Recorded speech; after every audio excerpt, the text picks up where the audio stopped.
Now, for the first time in the organization's history, you guys were able to lift a trophy in the Countdown Cup. Mhm. How did that feel, finally getting that one, and also having one that seemed like you were definitely the best team that weekend, right? Yeah. It feels like validation, the ultimate validation, I think. Kind of, people don't know this about me. I'm like a very, confident sounding guy. My voice projects. I'm a head coach, so I'm obviously a really confident guy. But I think, in my personal life and just something I've struggled with in general throughout my life is like low self confidence and not a high belief in myself. And I kind of bounce back and forth between that and like high amount of confidence in myself. And for me, I've been grinding this game for 4 years, and I really thought, I was putting in the work, doing the best I could. I'm not perfect by any means, but I know I like try really hard to improve. And I believe in like grit and hard work and making sure that you persevere. So it was really validating for me that, I do it in an adverse situation as well.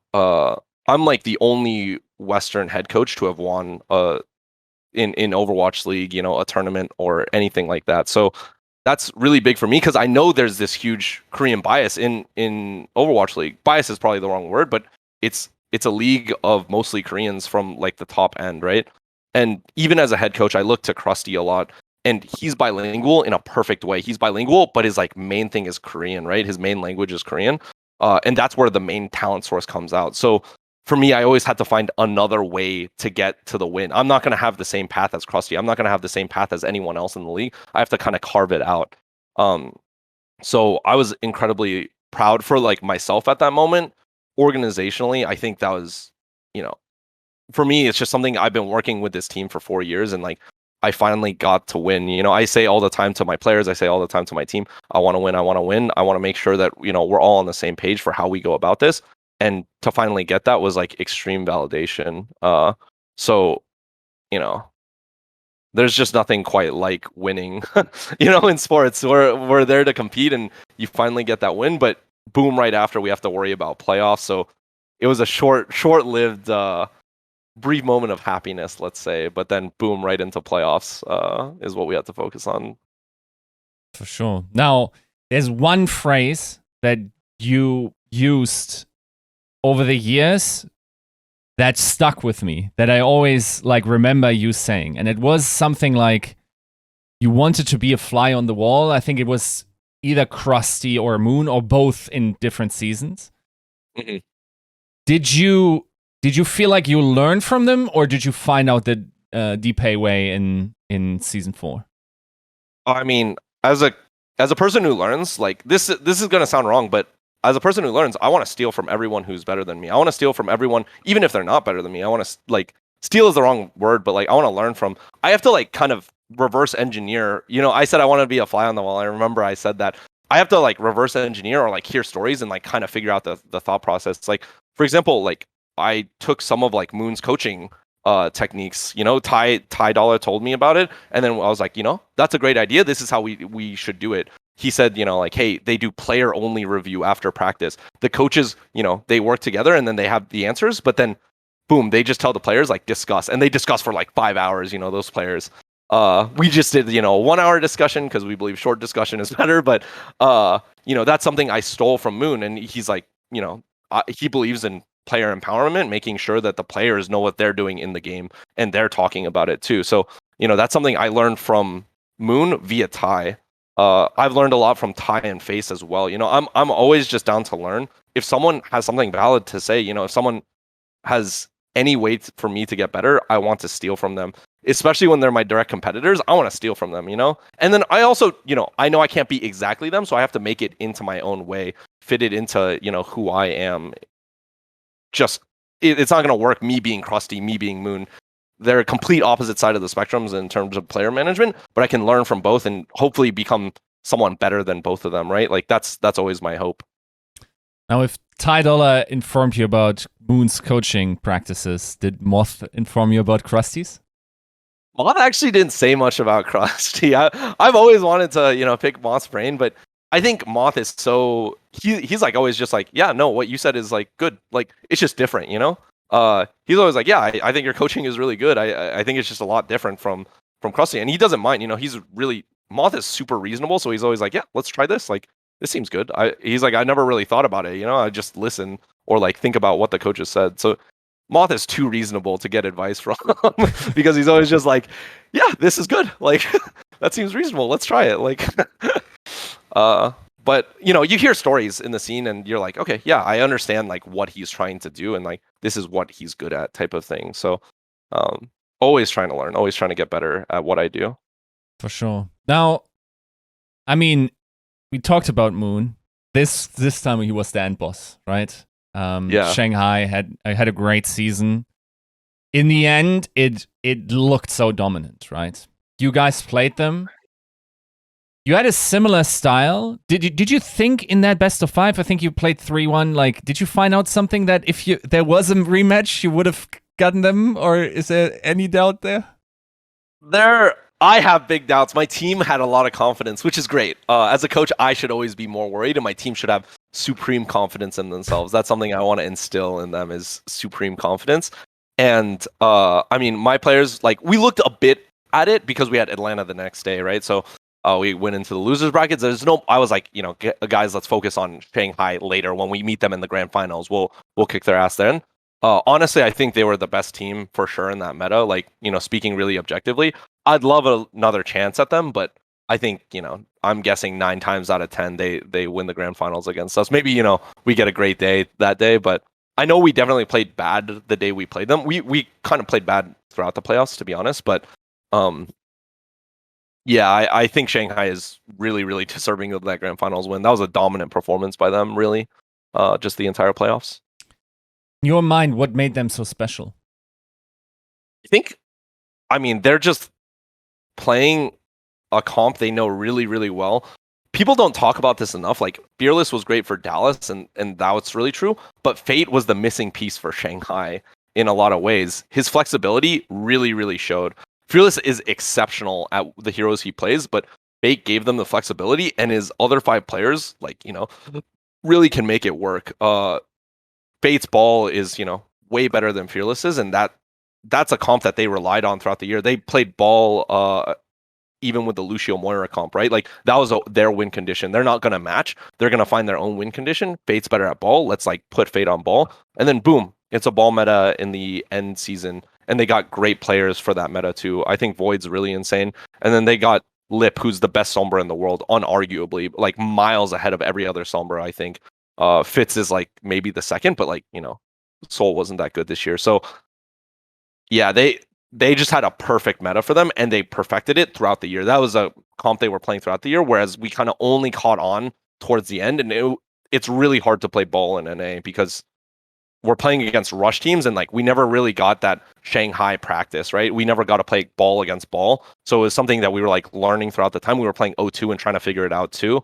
But there's not a lot of time. A lot of it is just like raw experience. It's not like one day, oh, it clicked. Like, sometimes it is like that, but when it's mirror matchups, it's not like, oh, it clicked. It's like, oh, we got to like work out these stylistic differences. We have to work out these really detailed answers. So Shanghai, just they were the best for sure. Sure, yeah. Now, a lot of teams were able to play their own style and have decent success with it. Like, Dallas Fuel got away with not having a hit scan for most of the year and had decent success there. Chengdu played their Chengdu stuff. Of course, like Shanghai stuck to their guns. This specialization or these stylistic choices, is that a testament to the balance that we had in Season 4? Or was that something we could have always had in Overwatch League? I actually wonder about it. I think the balance for sure is a big contributor, right? But at the same time, I think the team quality has gotten so high. People see the win conditions, and the coaches have gotten a lot better. So they know, like, oh, we're like, it's just simple. We're not going to win Lucio Ryan matchups against Super, right? We're not gonna beat the Shock on Goats. That's just not going to be it for us. We got to find a different win condition. Whereas I think in prior seasons, people were playing really safe, played it really meta. But also, balance is a big part of that. Was Goats dominant for a whole year because of balance, like lack thereof balance changes? Yeah, for sure. So I think at some points it's arguable, but this season was definitely the best season in terms of strategy, coaching, and just like finding your own team style. If you really are into Overwatch in that way, or really like watching, particular comps or styles, like this was the best season to watch. I feel like you could get a flavor from practically anyone in any region, and that would be good, at least from the top teams. Sure. Now it seems like we kind of soft reset the progress that we made there in terms of like getting a new game. So we gotta make do somehow though. Like signing windows are open, you gotta figure out the strategy. So in your mind, like how do you recruit for a game that you don't have access to? Yeah, it's kind of awful because we don't know what Overwatch 2 is like. The balance changes are like obviously not there. That's like the last thing you want to focus on as a developer, but it's one of the first things you want to know is how strong is each of these roles. So basically we have to just theorize and do guesswork as coaches, as people who recruit players.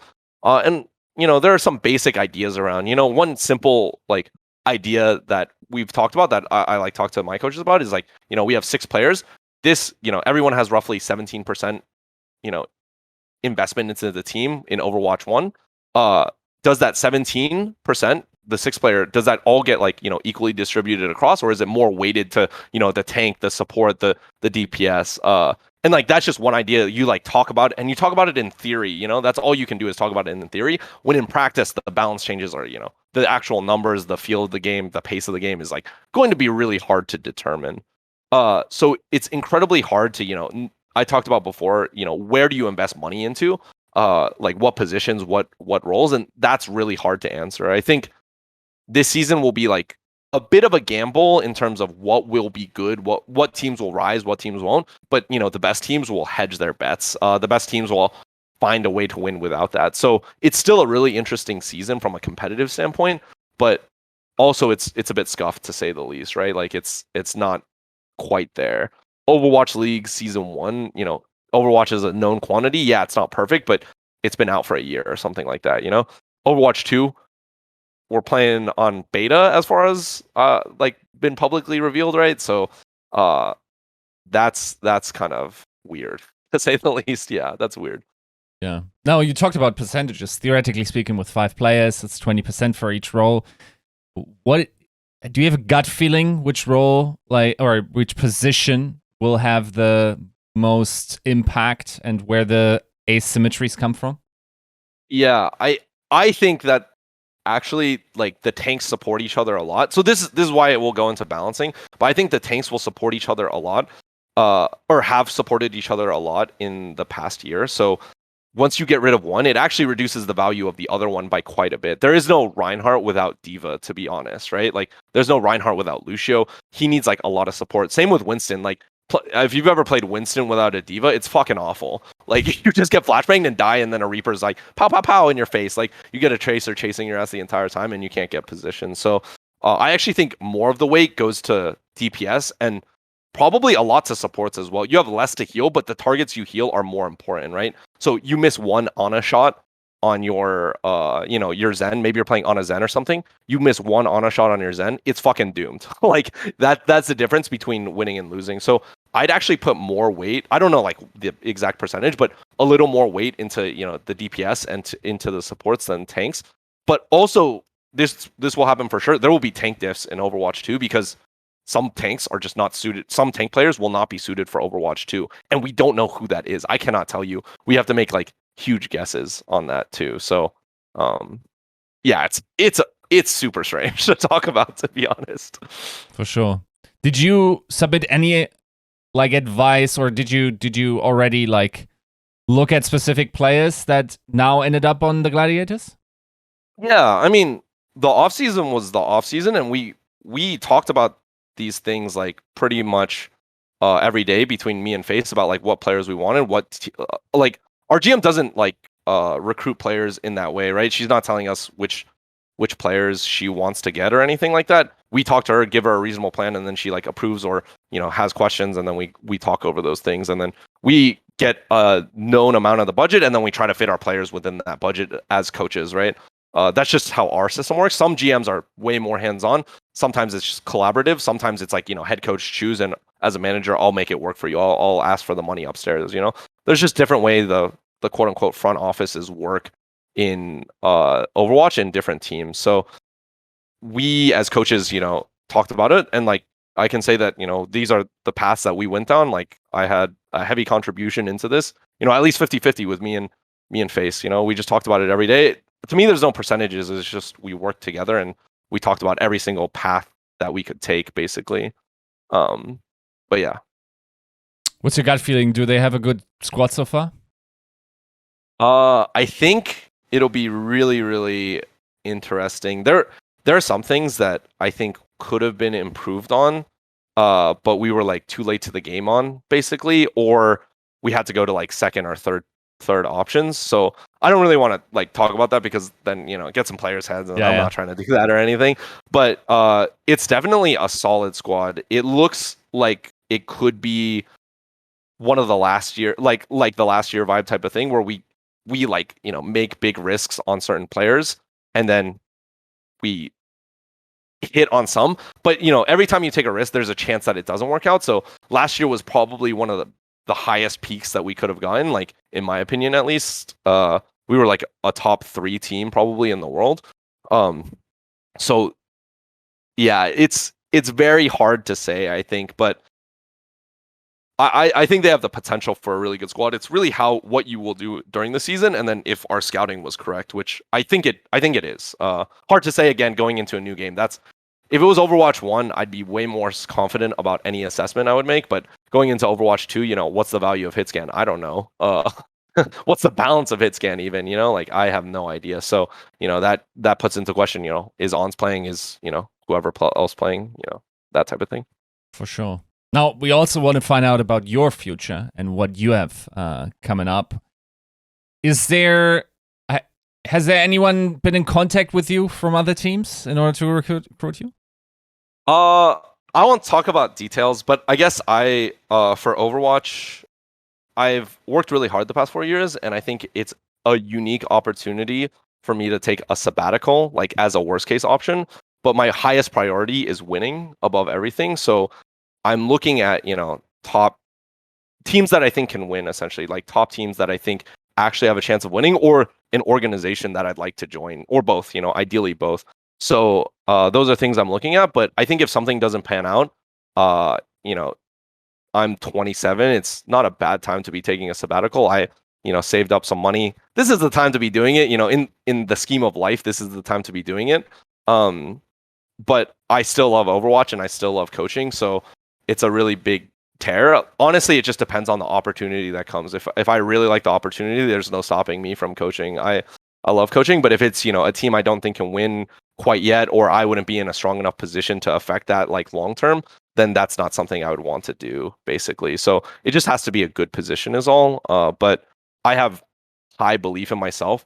Even, I don't stay with Overwatch, or I do stay with Overwatch, I can, I believe in myself. I believe in my work ethic, that I can climb and be the best at anything that I do. And I believe I've learned a lot in the past 4 years to be a really good head coach.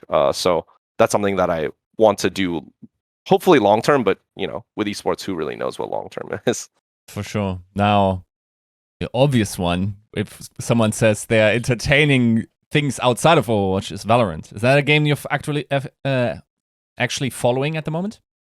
Yeah, it's a game. Right now, I'm not deeply following. I'm like following more loosely. Like I've watched Last Chance qualifiers, but Valorant scene is a lot more healthy than Overwatch, just in terms of player base, content creation. Just it's a healthier esport, just to be totally honest.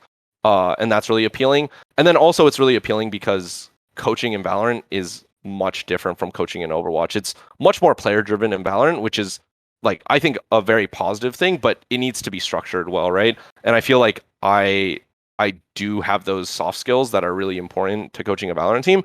And a really important thing for me going into any new title is like, can I be the best in the world at it? And I believe in Valorant, the Western players are actually just as good, if not better, actually, in this game than anything else. So that's not a barring restriction for me. Whereas, I mentioned about Krusty, he has a clear, genetic / cultural advantage being Korean, and the top players from this game being Korean, right? So it's an uphill battle in Overwatch, whereas in Valorant, that wouldn't necessarily be something that gates me. It's not a huge advantage, but it's not something that gates me. Whereas in Overwatch, it technically does, but it's overcomable. I think it's definitely overcomable. But That's something also interesting about Valorant is, the easier access of recruiting players, and building relationships. Right. I guess as a last question in terms of fans of you, are you going to create any content in the off season around Overwatch or anything like this? I was thinking about it, just because I do think it's fun, but it's not something I'd want to do long term. Like, I might be an entertaining person, but only sometimes when I'm feeling it. I'm mostly like a competitive person, an introverted person, just want to be the best that I can be. And content creation is fun because, you get to interact with the community. You get to like make something for the fans, basically, who I really appreciate, right? So it's an option, but I don't think it's really a long-term thing. It doesn't really align with what I enjoy in life, although it's something I enjoy in small doses. It's something I enjoy, but yeah, not a big thing for me. For sure. Then we thank you for the interview and hope you have a good sabbatical or whatever it's going to end up being, or a good office, of course. And once again, Yeah. thank you for the interview. Thank you so much. Appreciate it, Yiska.